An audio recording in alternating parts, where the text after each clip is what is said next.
Buenos días, tengan todos ustedes.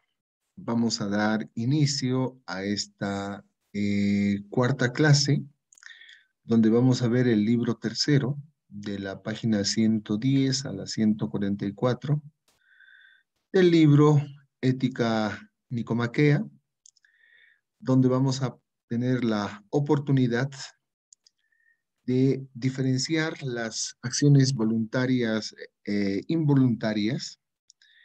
Es decir, que este libro tercero, eh, más o menos Aristóteles divide en tres. En la primera parte habla de la voluntad, en la segunda habla de la fortaleza y en la tercera parte habla de la templanza. Eh, entonces, vamos con el desarrollo de este libro tercero, las acciones voluntarias e involuntarias. Vamos a ver,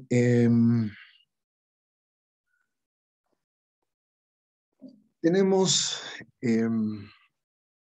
la primera parte, dice el libro tercero, ¿no? Dado que la virtud tiene que ver con las afecciones y las acciones, y dado que en las acciones voluntarias se producen elogios y censuras, y en cambio indulgencia para las contrarias e incluso a veces compasión, quizás sea necesario para quienes tratan de indagar acerca de la virtud, definir lo voluntario y lo involuntario. También será útil para los legisladores con vistas a los honores y castigos. Eh, Interesante el comienzo, ¿verdad? Porque sencillamente eh, aquí vamos a ver la distinción precisamente entre las acciones voluntarias e involuntarias en el marco de la discusión sobre la responsabilidad moral y la búsqueda de la virtud. No olvidemos que se adquiere la virtud con la práctica. Entonces, al adquirirse con la práctica, vemos que existen algunas acciones que pueden denominarse voluntarias y otras involuntarias, como vamos a ver enseguida, y vamos a ver algunas diferencias vinculadas a eh, los ámbitos ligados a la virtud aristotélica, ¿no? Como hemos visto en algún momento, existe una virtud ética y una virtud dianoética. Y dentro de la virtud ética está generada por la costumbre, por el ethos, por el hábito, ¿no? Que hace bueno al ser humano. Entonces, Aristóteles entiende que las acciones voluntarias son objeto de alabanza o reproche, mientras que las involuntarias solo pueden ser campo de indulgencia o compasión, como decíamos en esta primera parte de la lectura del texto. Entonces, las cosas involuntarias son las que se hacen por fuerza o por ignorancia. ¿Mm? Todo lo que se hace por ignorancia es no voluntario, pero si causa dolor y pesar, es involuntario. Parecería que es lo mismo, ¿no es cierto? O sea, digamos, ignorancia, la ignorancia es no voluntario, decimos, pero si causa dolor y pesar, es involuntario. O sea, lo no voluntario parecería que es lo mismo de lo involuntario, pero Aristóteles ahí hace en realidad los que interpretan el texto hacen un análisis estableciendo que lo no voluntario es ajeno a la voluntad de uno. En cambio, lo involuntario es contra la voluntad de uno, ¿no? O sea, por un lado, ajeno a la voluntad de uno y el otro contra la voluntad de uno. O sea, diferenciar entre lo no voluntario y lo involuntario, ¿no? Ahora, las opciones racionales, ¿no?, se comprenden en el marco de una deliberación que no aborda verdades sin fines, sobre lo que no es necesario ni inevitable, sino donde caben alternativas. Acá se delibera sobre los medios, ya que el fin no se escoge. Es decir, ¿En qué medida podemos llegar nosotros a comprender, a llegar a ese fin de la virtud aristotélica? Hablamos del coraje, la templanza, la generosidad. En algún momento hemos hablado de la magnificencia, de la magnanimidad, de la paciencia, de la verdad, la astucia, la simpatía, la vergüenza, la justicia, como vamos a ver en el libro quinto. Entonces, estas denominadas virtudes que está contemplado en Ética Nicomaquea, de pronto llegan a ser los medios para llegar a un fin, y el fin es el que no se escoge. Entonces, uno comienza a deliberar sobre los medios. Y esta concepción de la deliberación sobre medios permite entender la virtud como una expresión de una capacidad electiva, capaz de identificar los mesotes, es decir, el punto medio. Si ustedes recuerdan, en la clase anterior teníamos un cuadro donde hemos establecido los dos extremos y hemos establecido el justo medio, ese mesote, ¿no? Entre el exceso y el defecto, entre la exageración y la carencia, ¿no? Entonces, lo mismo vamos nosotros a identificar en algún momento cómo podemos deliberar para encontrar precisamente ese justo medio y entender a la virtud como el resultado de esa deliberación, de ese punto medio, de ese justo medio. Para ello, tenemos que diferenciar las acciones, y estas acciones pueden ser acciones mixtas, donde están más relacionadas como acciones voluntarias, ¿m? Solo por el concepto de circunstancia.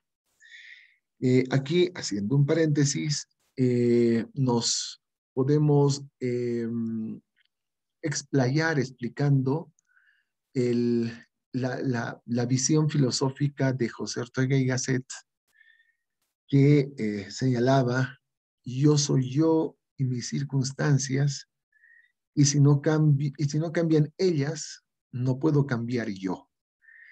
Eh, Tan importante es el entorno de la circunstancia para determinar una acción voluntaria. Y ello lo clasifica Aristóteles en las denominadas acciones mixtas. Cuando los hombres son obligados a hacer estas acciones mixtas de manera vergonzosa, se dice que aquellos hombres tienen honor. Pero cuando dicha obligación no es vergonzosa, entonces el hombre es un mediocre. Esa es la conclusión a la que llega Aristóteles cuando determina la forma en que uno es obligado a hacer algo, ¿no? Ya sea de manera vergonzosa o no vergonzosa. Ahora, hay las denominadas también acciones involuntarias. Ya hemos dicho que lo involuntario es lo que va contra la voluntad de uno, ¿no? Entonces, aquí tenemos, por ejemplo, si va contra la voluntad de uno, tenemos a las acciones dolorosas.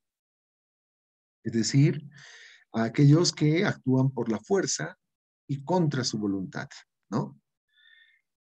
A ello se denominan acciones dolorosas. Hay el otro extremo, ¿no? Las acciones placenteras, quienes actúan por la fuerza, pero con voluntad, ¿no? En ambos casos, tanto en las acciones dolorosas como en las acciones placenteras, existe un denominador común, que es actuar por la fuerza. Solo que aquí, tratándose de las dolorosas, hablamos contra la voluntad, y en las placenteras hablamos con voluntad. Ahora, fruto de ello, aquí vemos que hay una diferencia entre obrar con ignorancia, como decíamos al comienzo de esta lámina, y obrar por ignorancia. O sea, no es lo mismo obrar con ignorancia y obrar por ignorancia. Obrar con ignorancia significa hacer las cosas de manera inconsciente, embriagado, enfadado, encolerizado, como decimos acá, mientras que obrar por ignorancia es hacer cosas erróneas de manera consciente. Eh, entonces aquí cabe destacar que quien obra con ignorancia le viene el arrepentimiento y el pesar, ¿no? El que obra con ignorancia. Entonces, el hombre que actúa sensatamente es un hombre que hace de manera permanente, esa parte aquí no la introduje, de manera permanente, hace elecciones, es decir, debate consigo mismo y tiene que tomar una elección. Eso sucede a aquel que debate consigo mismo y toma una elección, es que estamos hablando de la sensatez que tiene un hombre para tomar una decisión.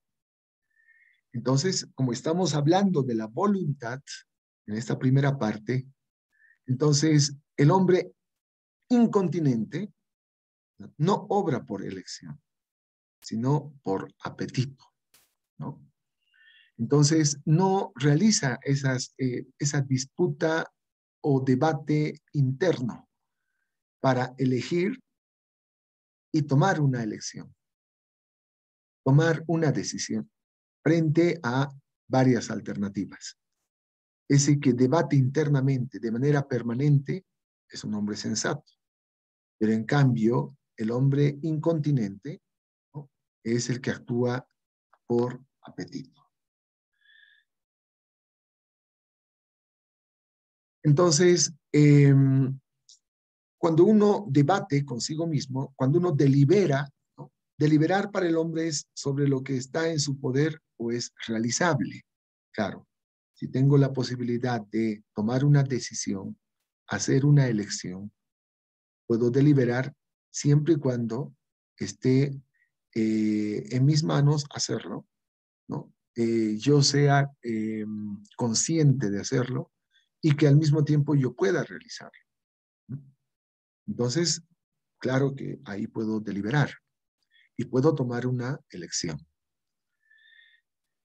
Pero es necesario eh, decir que el hombre puede deliberar sobre el arte, pero no sobre las ciencias exactas. Al igual que la elección, ¿no?, la deliberación se lleva a cabo por los medios y no por los fines. Entonces, sí, claro que puedo deliberar, pero no puedo, en el caso de las ciencias exactas, eh, tomar una decisión en contra de lo que diga las leyes de las ciencias exactas. Entonces, sí puedo deliberar sobre el arte, porque puedo establecer o determinar incluso ciertos niveles de belleza que pueda tener una manifestación artística. Entonces, lo voluntario sí es bueno. La voluntad, sea como sea, es un fin y por lo tanto un bien. En lo que puede diferir es en el sujeto, es decir, el hombre. Por ejemplo, para el hombre bueno, la voluntad será un bien, mientras que para el hombre malo, la voluntad será cualquier cosa. Las acciones que elegimos nos llevarán tanto a la virtud como al vicio. Entonces, podemos nosotros entender si ustedes me ayudan a entender que existen varios géneros del alma. Existen 3 géneros del alma que nos muestra Aristóteles. Las pasiones, las facultades y el hábito. Entonces, cuando hablamos de que las acciones que elegimos nos llevarán tanto a la virtud como al vicio, es que precisamente en función de esas acciones nosotros podemos entender cómo podríamos utilizar un camino para llegar a ese fin que tanto estamos buscando. Entonces, tenemos, por ejemplo, en la virtud ética, la forma en la que a través del hábito podemos hacer bueno al ser humano. Pero al mismo tiempo, estas acciones nos pueden derivar al vicio, es decir, a aquellos antivalores que de pronto rompen el objetivo de encontrar, de llegar, de plasmar la eudaimonía. Entonces, depende de nosotros, señala Aristóteles, ser buenos o malos, porque estas acciones nosotros las decidimos. Por eso Aristóteles divide los actos del hombre en voluntarios e involuntarios. Entonces, la elección racional es un poquito más restringida que el acto voluntario, en el sentido que el acto está dentro de nuestro poder y no necesariamente según el que se pueda hacer o el que pueda hacer, ¿no? No sobre verdades ni sobre las acciones de otros. Entonces, depende de nosotros el ser buenos o malos. Cuando se teme algo, ese algo es algún tipo de mal. La infamia, la pobreza, la enfermedad, la falta de amigos o la muerte. Por ejemplo, el valiente no teme a estas cosas, aunque hay cosas a las que se tiene que tener miedo, como dice Aristóteles, como la infamia. Si no la temiéramos, entonces seríamos unos desvergonzados. Por ello es que nosotros estamos en permanente elección de, eh, a través de la voluntad, establecer si podemos alcanzar el bien deseado según lo que se conoce, eh, lo que el entendimiento presenta a la voluntad. Entonces, entendido así el acto voluntario, la virtud se aplica a cuanto conduce al fin e implica la responsabilidad del sujeto.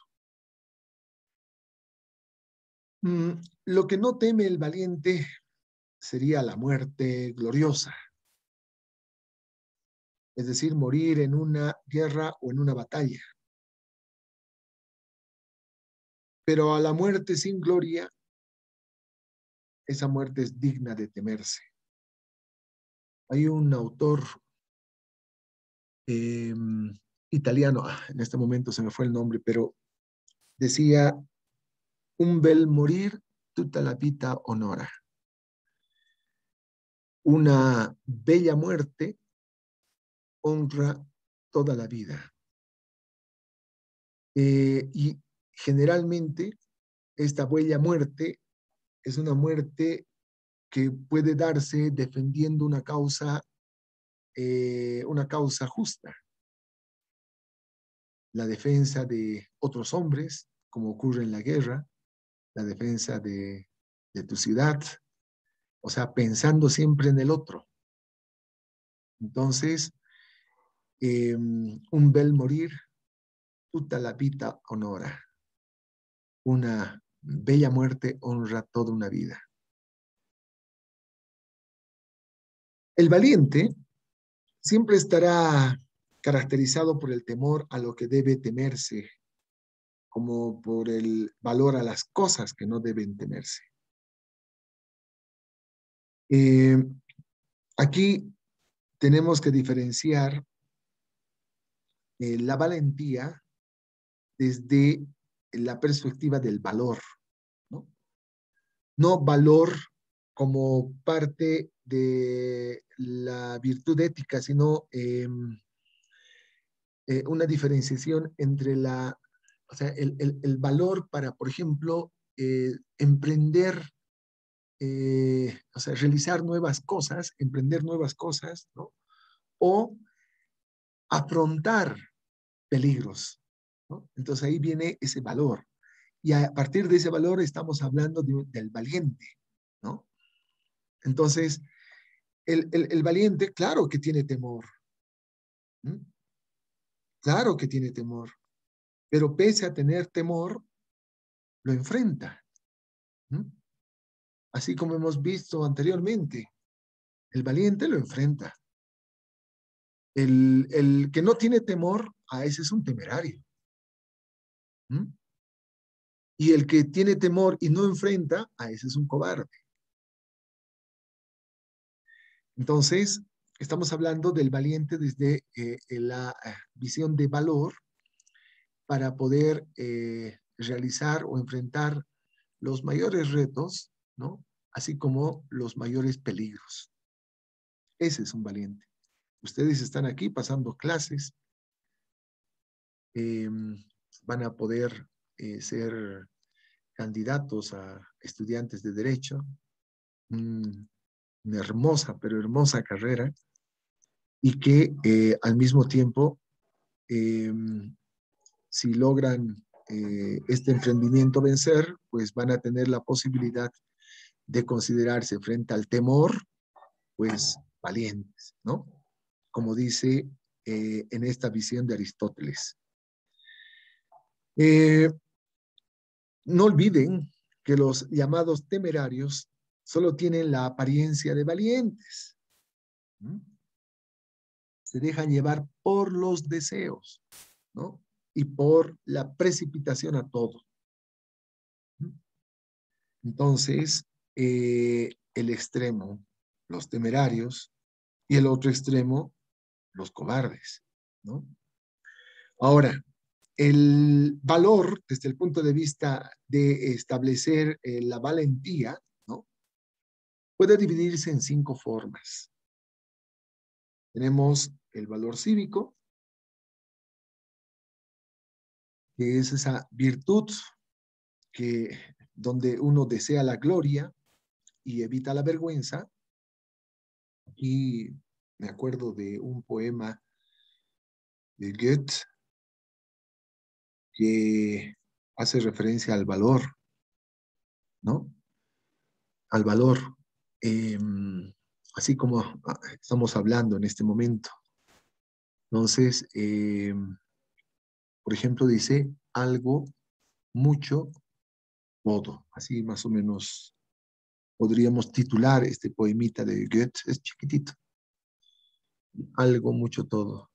Si pierdes la riqueza, algo, algo has perdido.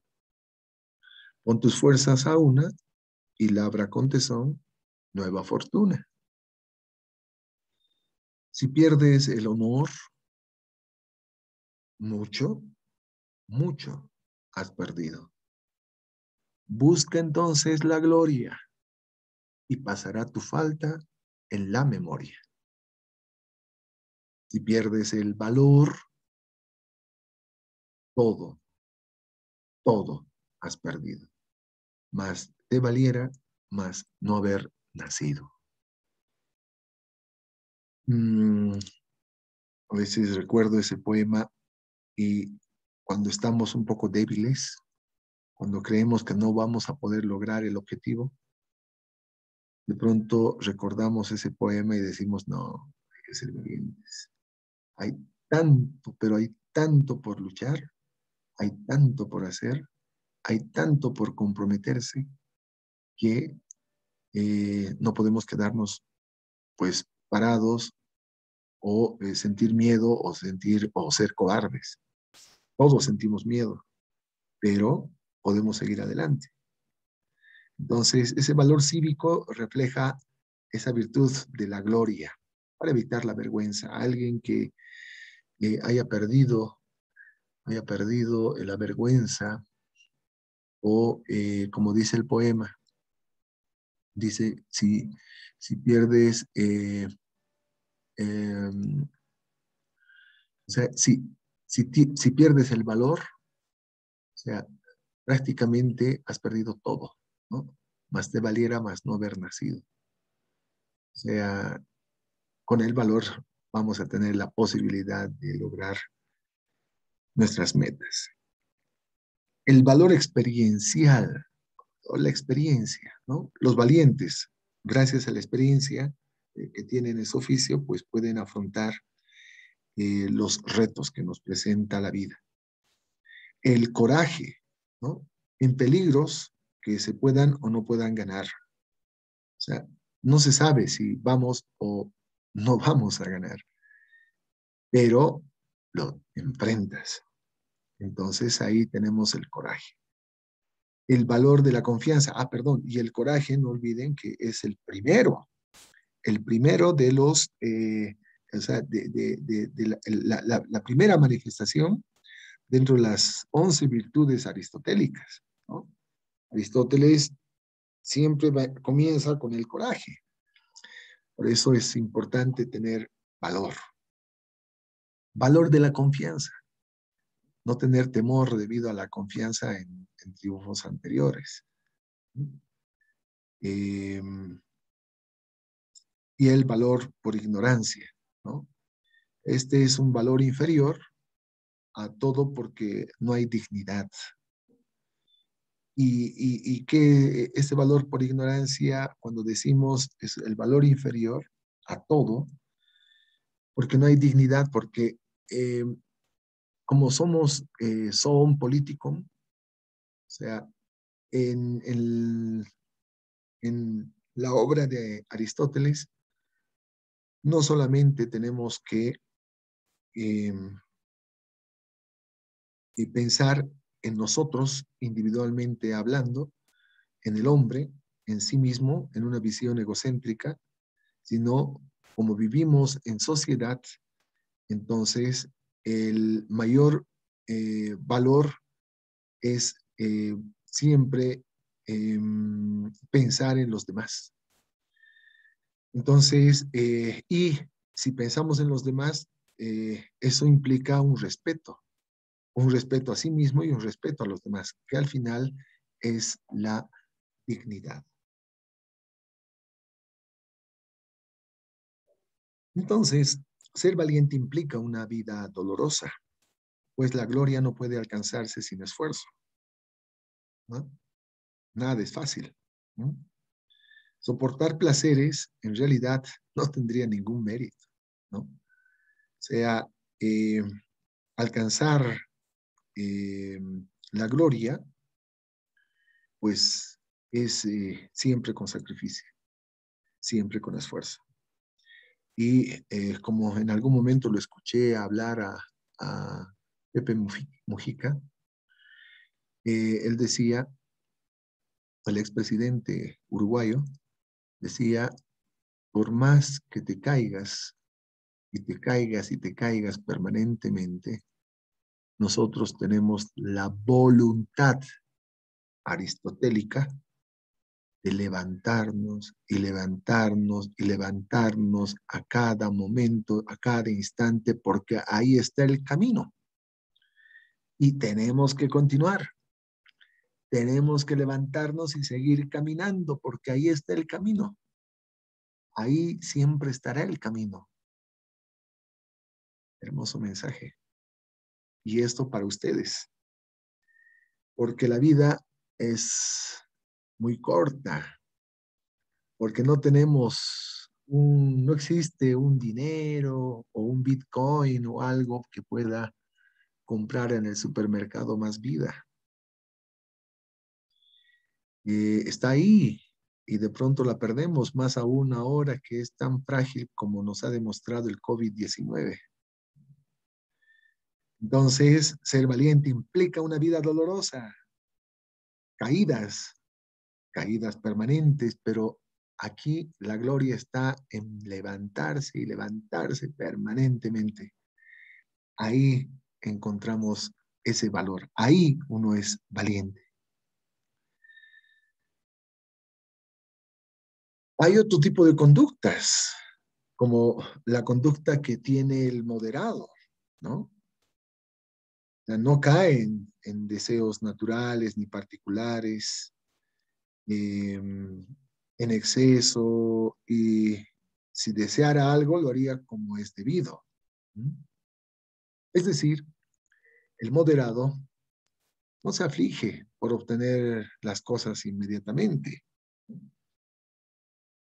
Entonces, para ello, o sea, eh, aplica una de las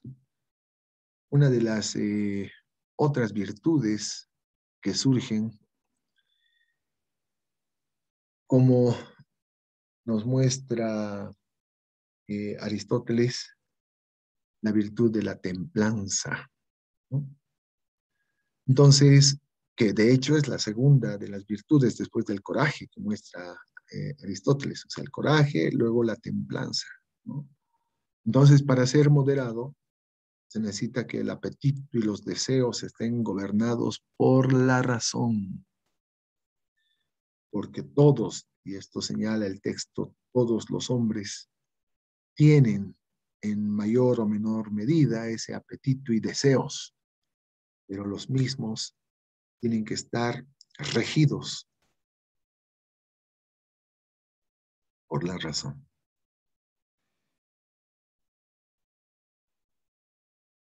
Es que la, la templanza, que hace referencia Aristóteles, eh, es el medio eh, que, o sea, respecto de los placeres, especialmente, por ejemplo, los de el tacto, la comida y el sexo. Eh, Eso es común entre los animales no racionales, ¿no? El tacto, la comida y el sexo. Entonces, hay placeres naturales y hay placeres del individuo, ¿no? Por ello, eh, dar en los placeres naturales es siempre un exceso, mientras que al revés, o sea, errar en los placeres individuales no siempre es excesivo. El dolor viene cuando el que no tiene esta virtud tampoco obtiene sus placeres, ¿no? Entonces, ahí tenemos la intemperancia, o sea, es más voluntaria que la cobardía, pues siempre viene con una elección positiva, haciéndola más censurable.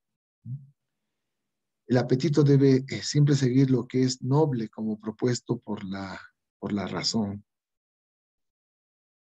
Otro aspecto que me llamó la atención en este libro, ¿no? Es que, o sea, en el libro 3, es que se hace referencia a la fortaleza.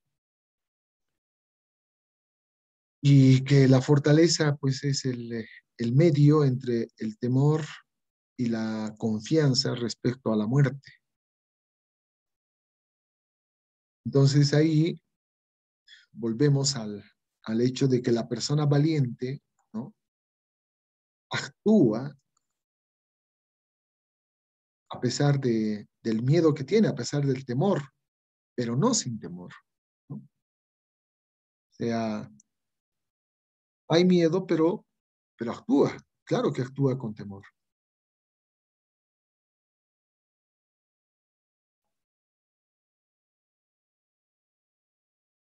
Si escuchan un paréntesis o algo así, es que estoy tomando un tecito acá en la oficina y es bueno para poder, después de haber estado ahí en una audiencia virtual también, de pronto la garganta se va pues secando y vamos recordando lo que hemos leído del texto y es muy interesante analizar a Aristóteles y entender luego de esa audiencia que tuve a la contraparte.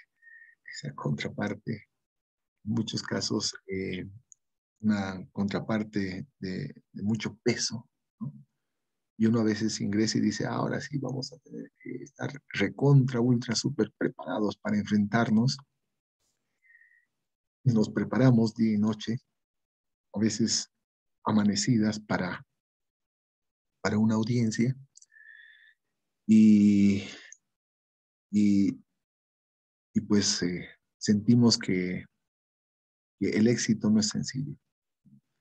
Logramos cosas positivas, nos fue bien, pero no es nada fácil. Y ahí pues viene el tema de la fortaleza, a la que hace referencia precisamente Aristóteles en el libro 3 de Ética Nicomaquea. Entonces, no olvidemos que el exceso de temor, o sea, el exagerado temor, pues es cobardía, ¿no? Y hay, pues, no, las personas que actúan con mucha confianza, ¿no? Pues ahí hablamos de mucha, digamos, mucha precipitación, muy, muy temeraria la actuación de esa persona, ¿no? Entonces, esos son extremos, como ya hemos señalado. Entonces, la fortaleza precisamente se aplica más al temor que a la confianza, porque este último, o sea, la confianza, eh, es más difícil de controlar. O sea, el ser temerario es mucho más difícil de controlar. Y entonces se tiene que buscar pues ese bien honesto, ¿no? Cuando es difícil ver este bien superior. La, la característica esencial de la verdadera fortaleza es que se basa en el carácter y no en el cálculo o en la preparación. Es el carácter. Ahí la diferencia, y algunos van forjando su carácter, ¿no? Hace un momento hemos hablado de lo que es la dignidad, y la dignidad está, o sea, ese respeto a sí mismo y a los demás, pero sobre la base de la personalidad y el carácter, ¿no? Esa es esas bases, la personalidad y el carácter forjan nuestra dignidad, ¿no? O sea, ese respeto a sí mismo y a los demás. Eh, bueno, entonces, con esto ya vimos el libro 3 de Ética Nicomaquea sobre las acciones voluntarias e involuntarias. Veamos el libro 4 en la siguiente clase, donde vamos a tener la oportunidad de ver el examen de las virtudes éticas. Vamos a ver las virtudes éticas, la magnificencia, la magnanimidad, la generosidad. Ya vimos el coraje y la templanza. Espero que nos veamos en la siguiente clase.